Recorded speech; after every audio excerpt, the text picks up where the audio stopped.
Close your eyes. It's 2:00 a.m.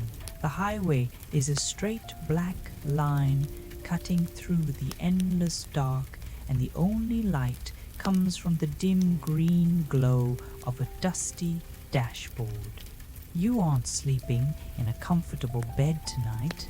Instead, you're sitting in the passenger seat of a beat-up 1998 Buick LeSabre that smells faintly of old French fries, stale coffee, and gas station air fresheners.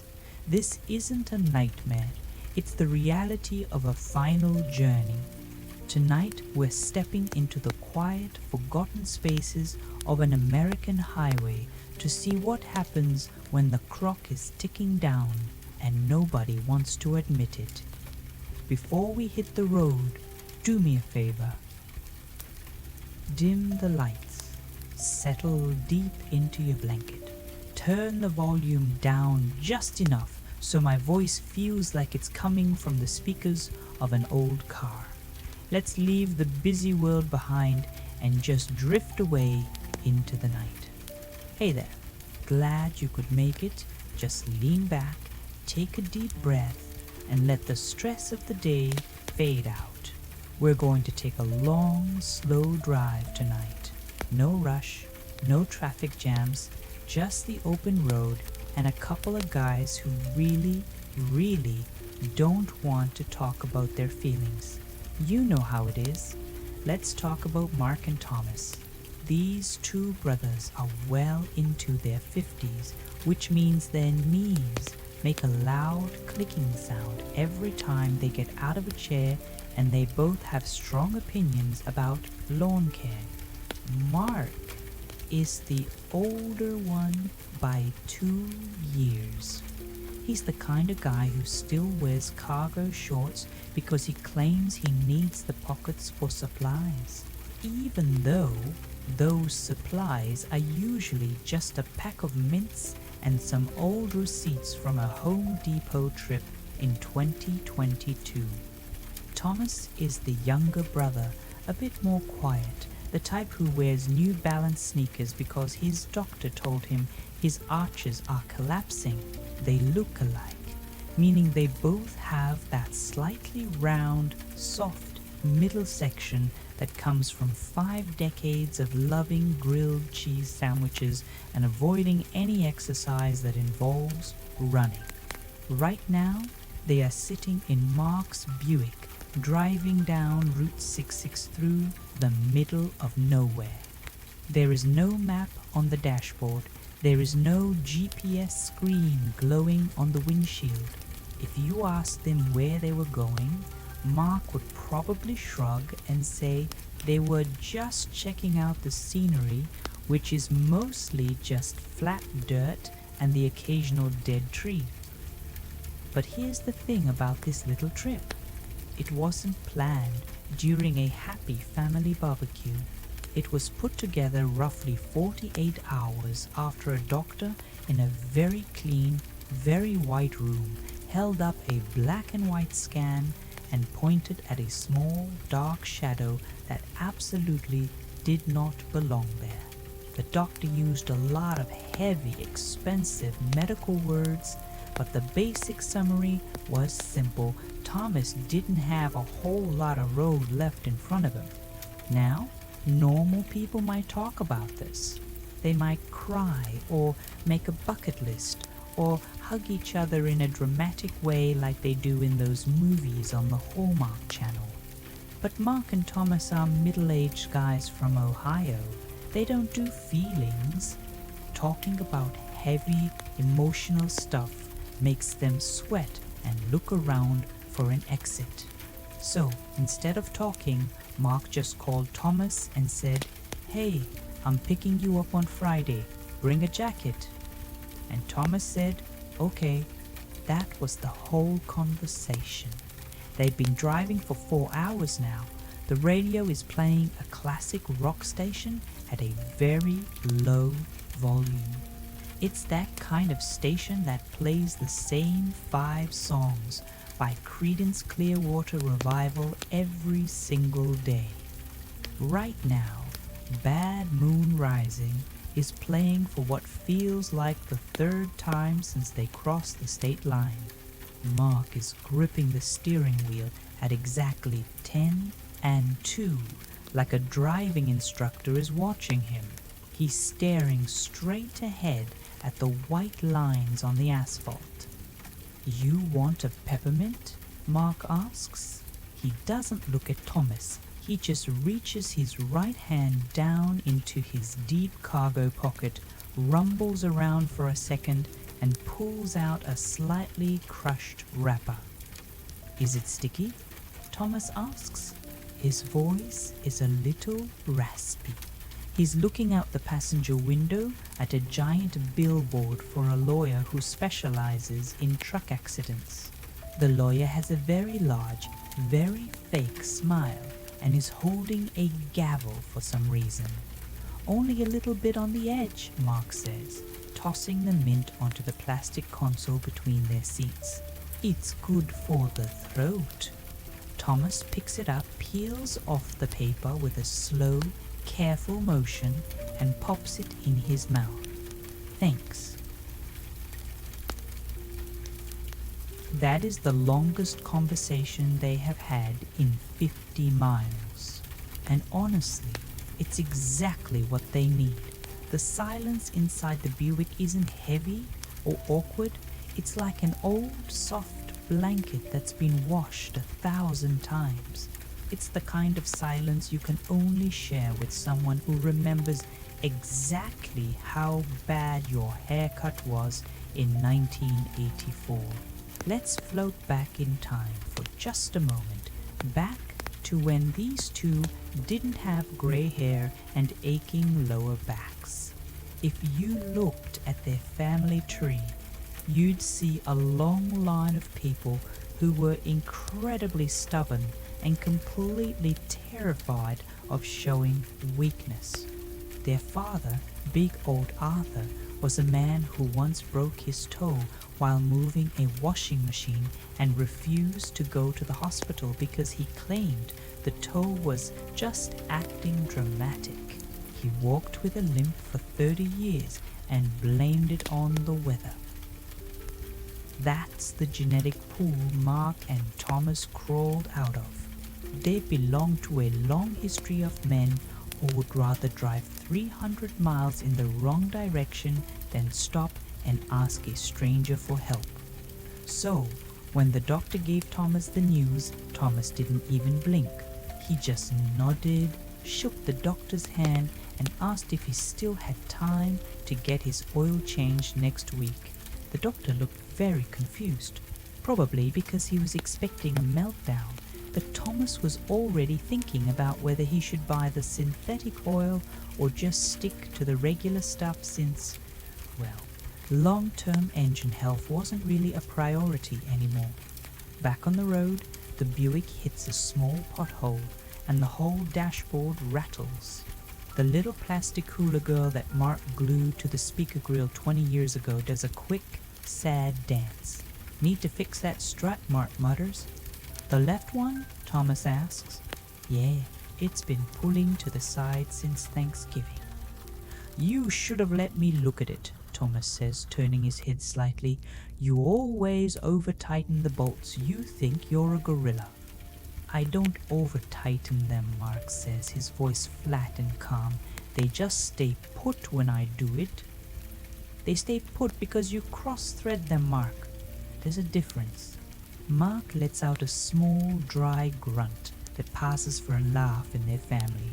It's a comfortable argument. They've had this exact discussion about car parts at least 50 times over the last 3 decades. It's safe territory. It's a hill they can both die on without anyone having to mention the word oncologist. The sun is starting to go down now, painting the sky in a very pale, dusty shade of orange that looks like an old peach left in the back of the fridge. The shadows of the telephone poles are getting longer, stretching across the empty fields like long, black fingers. Thomas leans his head back against the vinyl headrest. He looks tired. Not just regular tired from sitting in a car, but that deep, heavy kind of tired that settles into your bones when your body is fighting an internal war.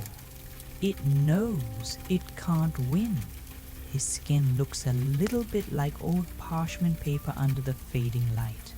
Mark notices. He doesn't say anything, because saying, "Hey, you look like you're fading away," is strictly forbidden by the unwritten rulebook of Ohio Brotherhood. Instead, Mark just reaches over and turns the air conditioning dial down a single click so the cold air stops blowing directly onto Thomas's arms. "We need gas," Mark lies. The tank is actually half full, but he knows Thomas needs to stretch his legs before his joints lock up completely. "There's a place up ahead," Thomas says, pointing at a rusty neon sign blinking in the distance. "Looks like a dump." "Perfect," Mark says. They pull into a gas station that looks like it hasn't been updated since the Carter administration. The pavement is cracked, with green weeds growing up through the concrete like little survivors of an apocalypse. A single, sad-looking dog is sitting near the dumpster, watching them with absolute boredom. Mark turns off the engine, and the Buick gives a final shuddering sigh before going quiet. For a second, neither of them moves. The silence of the empty country fills the car. It's loud in its own way. "I'll pump," Mark says, opening his door. "I'm coming in," Thomas says. "Need a soda?" They get out of the car with that slow, deliberate movement that belongs exclusively to men over 50. There's a lot of rubbing of the lower back and a couple of soft groans that they try to disguise as coughs.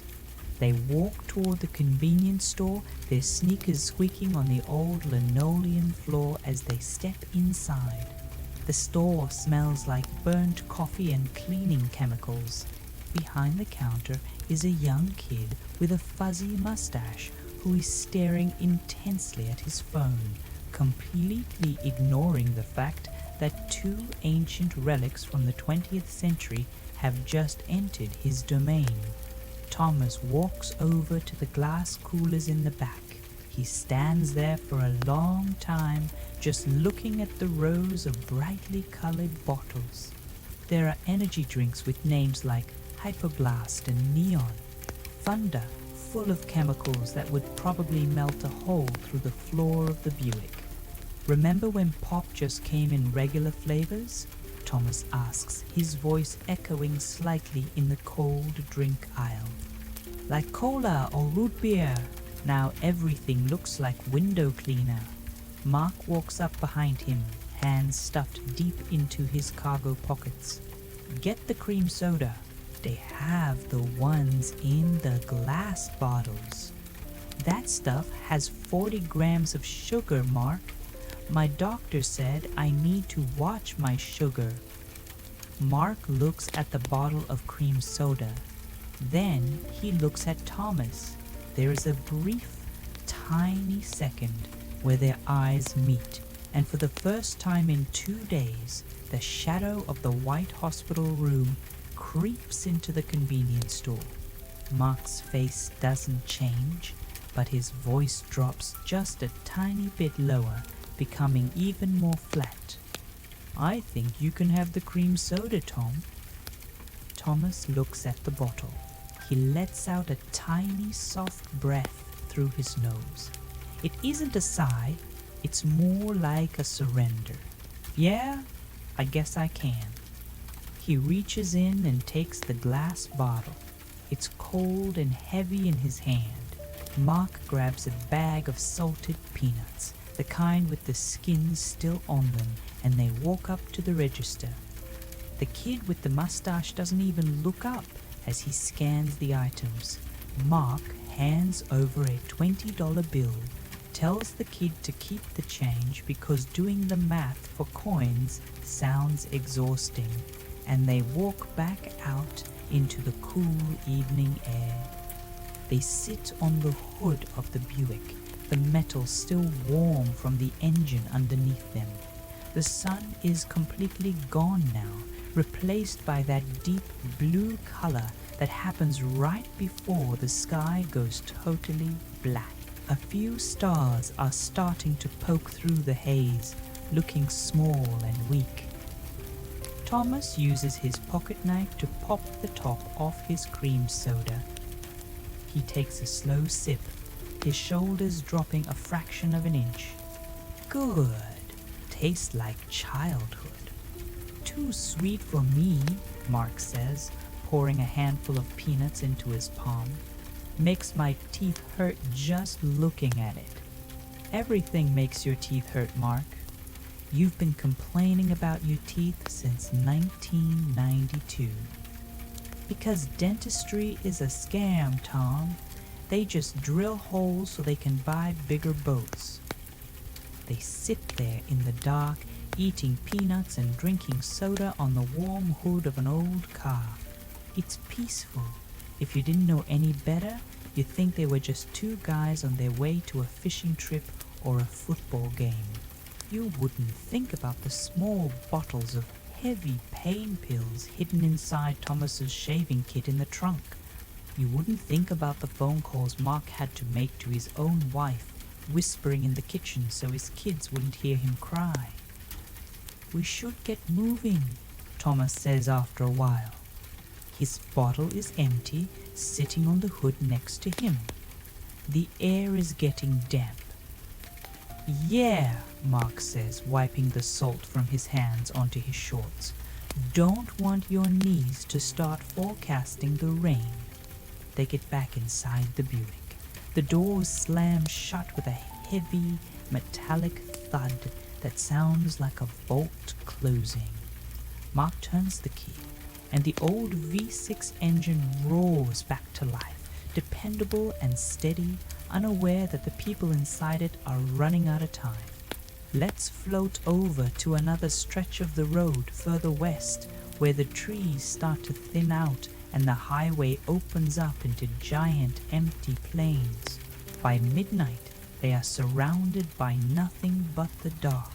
The headlights of the Buick cut through the blackness, showing glimpses of the gravel shoulder and the occasional reflective sign that flashes past like a ghost.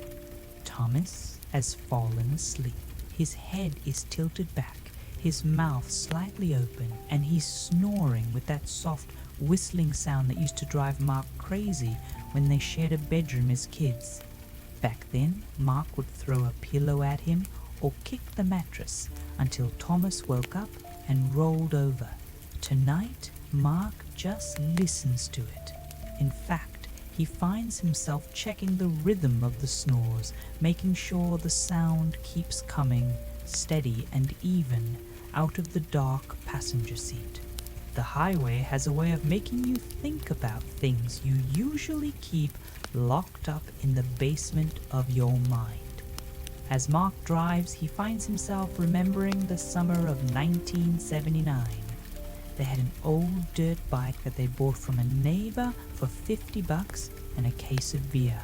The bike didn't have a muffler and it leaked oil like a wounded animal, but they thought they were the kings of the county. They spent 3 weeks trying to build a ramp out of old plywood and cinder blocks in the backyard. Thomas was the one who volunteered to jump it first. He hit the ramp at 30 miles an hour, flew about 6 feet into the air, and landed directly in their mother's prize-winning tomato patch, destroying 3 months of agriculture and breaking his wrist in the process. Mark remembers sitting in the emergency room waiting area holding a bag of melting ice while their dad walked up and down the hallway, muttering about the price of plywood and how tomatoes were the only good thing about the summer. When the doctor finally brought Thomas out in a bright white plaster cast, Thomas looked at Mark, grinned through a mouthful of dirt, and whispered, "We need a bigger ramp." Mark smiles a little bit now, the dashboard light reflecting in his eyes. He looks over at his brother, who is still snoring softly against the window. That kid who broke his wrist in the tomatoes is still in there somewhere, buried under 50-odd years of taxes, bad joints, and a terminal diagnosis. It seems incredibly unfair that a body that survived a dirt bike crash and 3 decades of factory work could be taken down by something so small you need a microscope to see it. It feels like a bad joke with no punchline. The road curves slightly, following the path of an old, dried-up riverbed. Mark notices a small, flickering light up ahead. As they get closer, the light turns into a small, 24-hour diner sitting by itself on a gravel lot. The sign says, "Dixie's Eats," but the E in Eats is dead, so it just says Dixie's Ats. Mark decides it's time for coffee. His eyes are starting to feel like someone rubbed sand in them, and the road is beginning to blur into a single grey smudge. He pulls into the gravel lot, the stones crunching loudly under the tires. The noise wakes Thomas. He blinks, shakes his head like a dog clearing its ears, and looks around. Where are we? Nowhere, Mark says, turning off the car. But nowhere has coffee. Is it real coffee or that instant mud? Only one way to find out, Mark says, opening his door. They walk into the diner. It's empty, except for an old man in a trucker hat sleeping in a booth near the jukebox, and a waitress who looks like she's been working the same shift since 1974. Her name tag says Bernice, and her hair is piled up in a giant, gravity-defying shape that requires a lot of hairspray. "Take a seat anywhere, boys," Bernice says, her voice sounding like it was cured in tobacco smoke. "Coffee's fresh." They slide into a booth with red vinyl seats that have been patched with silver duct tape. The table is sticky, even though it looks clean. It's that permanent kind of diner stickiness that comes from decades of spilled maple syrup and grease. Bernice brings over 2 thick white mugs and pours the coffee without asking. It's black, hot, and strong enough to peel paint off a wall. "You guys look like you've been on the road a while," she says, resting a hand on her hip. "Where you headed?" Mark hesitates for a fraction of a second. It's a simple question, but it's a trap. If he says they don't have a destination, she'll think they're crazy or running from the law. "Just driving," Thomas says, saving him. "Checking out the old roads before they pave them all over." Bernice nods, completely satisfied with this answer. Ain't that the truth? Everything's turning into a highway or a Walmart nowadays. "Enjoy your coffee, huh?" She walks back to the counter and starts wiping down a perfectly clean milkshake machine. Thomas takes a sip of his coffee and winces. "Jesus, that'll wake the dead." "Good," Mark says, adding 3 paper packets of sugar to his mug. My eyes were turning into lead. They sit there, the hot mugs warming their hands. The old man in the corner lets out a loud snore, stirs for a second, and then goes back to sleep. The jukebox in the back is glowing with neon colors, but nobody is putting quarters into it. It just sits there, humming quietly. "You know," Thomas says, looking down into his dark mug, "I've been thinking about that old dirt bike." Mark pauses, his spoon halfway to his mug. "The one you used to murder Mom's tomatoes?" Yeah, Thomas says, a small, genuine smile appearing on his face. You know, the worst part wasn't the broken wrist. It was that Dad made me eat every single one of those bruised tomatoes for a week. Tomato sandwiches, tomato soup, stewed tomatoes. I smelled like a greenhouse for a month. You deserved it, Mark says gently. You took out the beefsteaks. She was planning on entering those in the county fair. They were good tomatoes, though, Thomas says, his voice drifting off a bit. He looks out the window at the dark gravel lot. I wonder if the dirt is still good back there, at the old house. Probably just weeds now, Mark says. The people who bought it from Mom put in a pool, I think. A pool, Thomas mutters, shaking his head. Tearing up a garden for a pool, that's just foolish. They go quiet again, but it's that warm, coffee shop kind of quiet. They are both thinking about that old house with the peeling green paint and the porch that sagged on the left side. It's a place that only exists in their heads now, but right here in this empty diner at 2 in the morning, it feels more real than the road outside. Mark looks at his brother's hands. They are scarred and calloused from years of working with wrenches and metal. They are the hands of someone who built things, who fixed things when they were broken. It seems like a cruel irony that those hands can't fix what's going on inside his own chest. Mark wants to reach out and say something heavy. He wants to say, I'm going to miss you, you idiot. He wants to say, I don't know how to be the oldest brother if there isn't a younger brother to look after. But instead, Mark just takes a sip of his bitter coffee, looks at Thomas and says, You got pie here? Or are you just going to stare at that mug until it leaks? Thomas looks up, his eyes a little bright under the harsh fluorescent lights of the diner. He lets out a small, soft chuckle. I think I could eat some pie, if it's apple. Mark flags down Bernice. 2 pieces of apple pie, please. Heat them up if you can. You got it, honey, Bernice calls back. And just like that, the danger passes. They crawl back into their comfortable tower of ordinary things, safe from the giant, terrifying reality waiting for them at the end of the state line.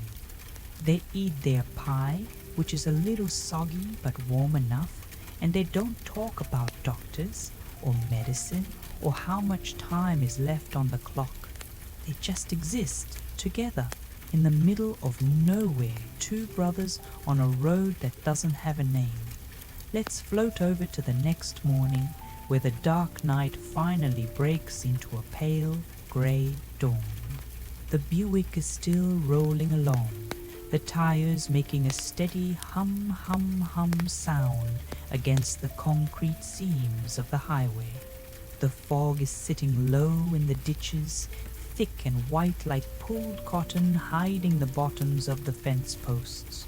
Thomas is awake now, watching the sky change from grey to a very soft, watery yellow. He has his window cracked open just an inch, letting in the smell of damp earth and early morning dew. It's cold air, the kind that makes your nose tingle, but it feels clean. Where are we now? Thomas asks, his voice sounding small in the morning quiet. Mark looks at the green mileage sign they just passed. About 40 miles outside of our old town, near the lake. Thomas doesn't say anything for a long time. He just watches the trees go by. They are bigger here, old oaks and maples that hang over the road like a green tunnel. The lake, he whispers. We haven't been out there since grandfather died. Yeah, Mark says. 25 years maybe. Let's go see it, Thomas says. It isn't a demand, it's just a suggestion, but there's a quiet weight behind it that makes Mark hit his turn signal without even thinking. The road down to the lake is gravel, full of washboards and deep ruts that make the Buick bounce like an old boat on a choppy sea.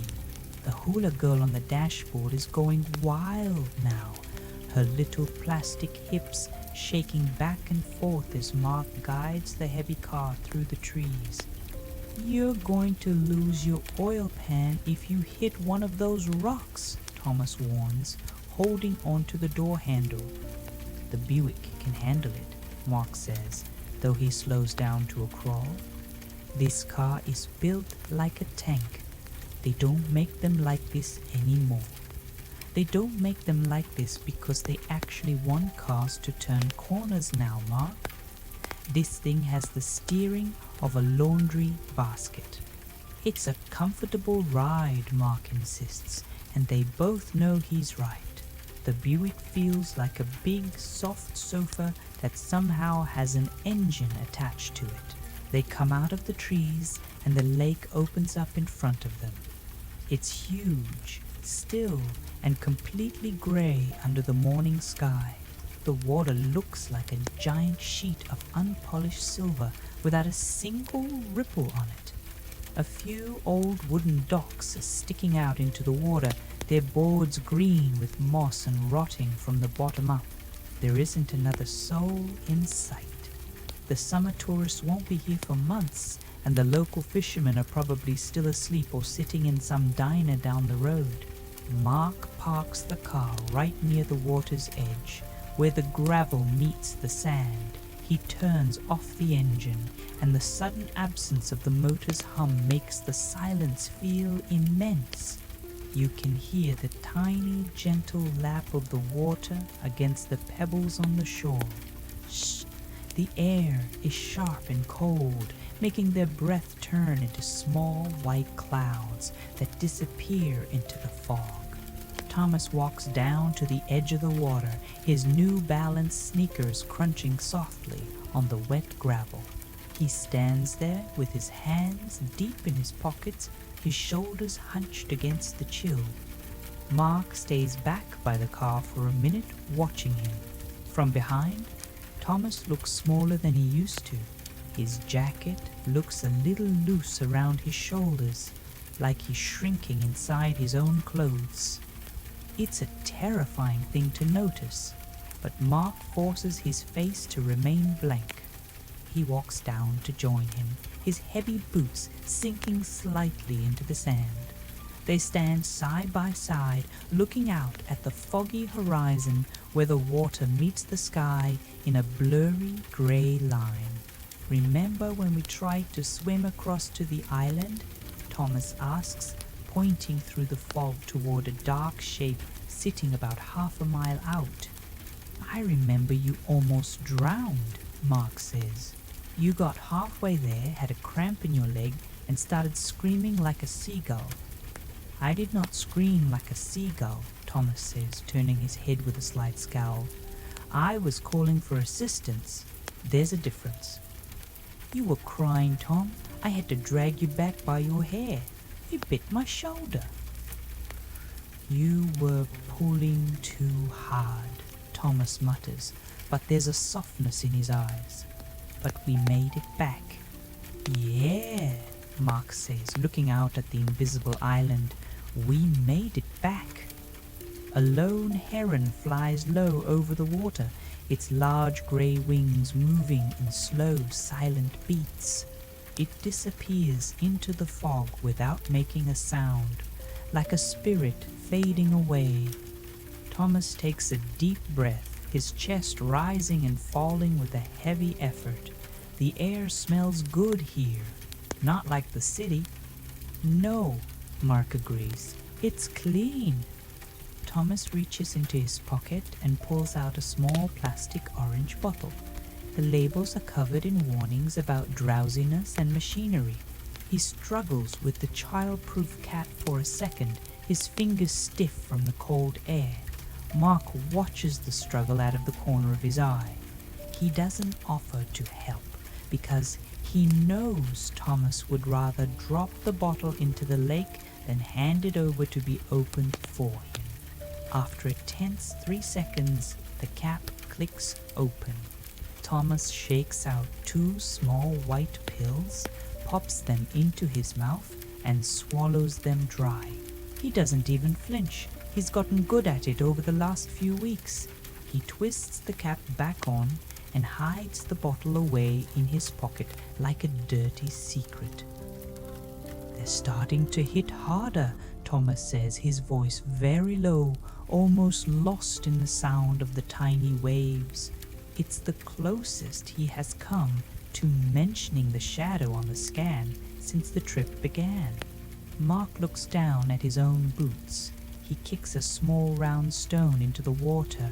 It makes a tiny plop sound and disappears, leaving a series of small circles that grow larger and larger until they vanish into the grey. "You need to rest?" Mark asks. "No," Thomas says, looking back out at the lake. "I want to look at the water for a bit before the sun gets too bright." They stay there for an hour. They don't say another word. They just stand on the wet gravel, 2 old brothers from Ohio, watching the fog slowly rise off the Silver Lake. They are standing on the edge of a massive, dark forest of things that cannot be fixed.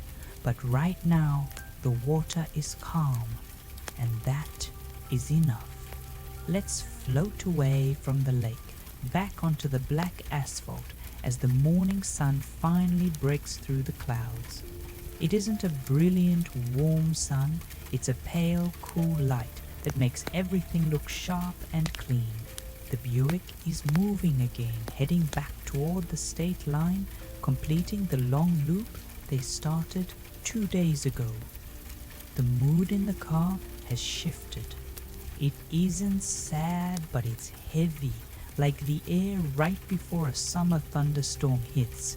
The playfulness from the night before has settled into a quiet acceptance. The road trip is coming to an end, and they both know what's waiting for them at the other side of the afternoon.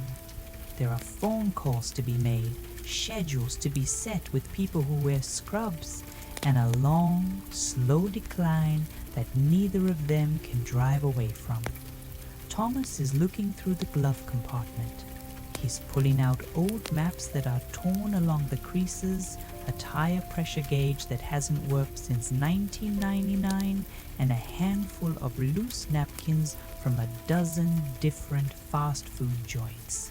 "Why do you have a receipt for a lawnmower blade from 2004 in here, Mark?" Thomas asks, holding up a faded slip of yellow paper. "Because you might need to return it," Mark says without looking over. "The store closed 10 years ago, Mark, and you don't even own that mower anymore. It caught fire, remember?" "It didn't catch fire," Mark says defensively. "It just smoked a little bit because you put the wrong oil in it." "It had flames coming out of the deck, Mark. That's not smoking, that's a bonfire." Thomas tosses the receipt back into the glove box and slams it shut. "You're a hoarder.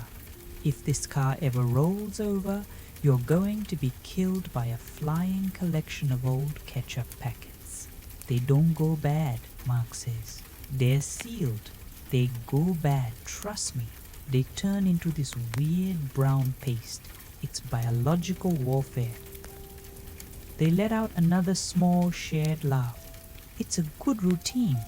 It keeps the monster in the back seat from leaning forward and putting its arms around their necks.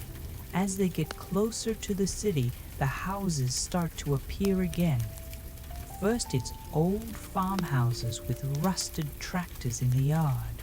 Then it's small subdivisions with identical garages, and finally the familiar signs of the suburbs. The strip malls, the gas stations, with digital screens that scream at you to buy lottery tickets, and the heavy traffic of people who are in a rush to get places that don't really matter. Mark slows the Buick down as they enter their old neighborhood. The streets are lined with tall maple trees that they used to climb when they were kids.